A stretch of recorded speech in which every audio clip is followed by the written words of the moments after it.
대통령에 대한 2차 체포영장 집행을 앞둔 경찰이 연일 경호처에 대한 압박 수위를 높이고 있습니다. 네, 구체적인 집행 방법을 두고도 고민을 이어가고 있는데 현장 연결해서 관련한 자세한 상황 들어보겠습니다. 신규혜 기자 나오시죠.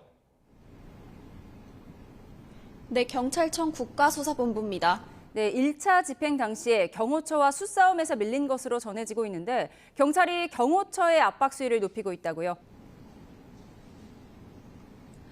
네, 경찰 특수단은 오늘 1차 체포영장 집행을 방해한 26명의 신원을 확인해달라는 공문을 경호처에 보냈다고 밝혔습니다. 경찰은 신원이 확인되면 개인별로 가담 정도와 불법 행위 여부를 종합적으로 고려해 입건 여부를 정하고 추가 신원 확인도 이어갈 거라고 밝혔습니다. 경호처 간부들을 향한 압박도 이어지고 있습니다. 경찰은 두 차례 출석 요구에 응하지 않은 박종준 경호처장, 김성훈 경호처 차장에게 각각 3차 출석을 요구한 상태고요. 이광우 경호본부장, 이진하 경비안전본부장도 경찰의 2차 출석 요구를 받은 상태입니다.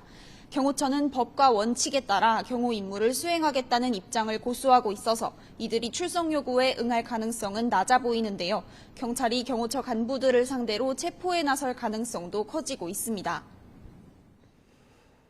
체포영장은 어떤 식으로 진행될 것으로 전망됩니까? 네, 경찰과 공수처가 윤 대통령 체포영장 집행의 방식이나 일정을 아직 구체적으로 협의하지는 않은 거로 보입니다. 오늘 경찰청 국가수사본부를 방문한 국민의힘 의원들의 말에 따르면 국민의힘 조은희 의원은 우종수 국수본부장이 공수처가 경찰에 협의 요청을 한 사실은 있지만 공식 협의한 적은 없다고 말했다고 전했습니다. 다만 지난 1차 집행 때보다 인력을 대폭 늘리는 건 유력해 보입니다. 앞서 체포영장 집행을 막기 위한 경호처의 저항이 거셌던 데다 며칠 사이에 관저에 철조망이 설치되는 등 경계가 강화되고 있기 때문입니다. 형사기동대 등 기동력과 실전 경험을 갖춘 인원들이 대거 배치될 것으로 보이는데요.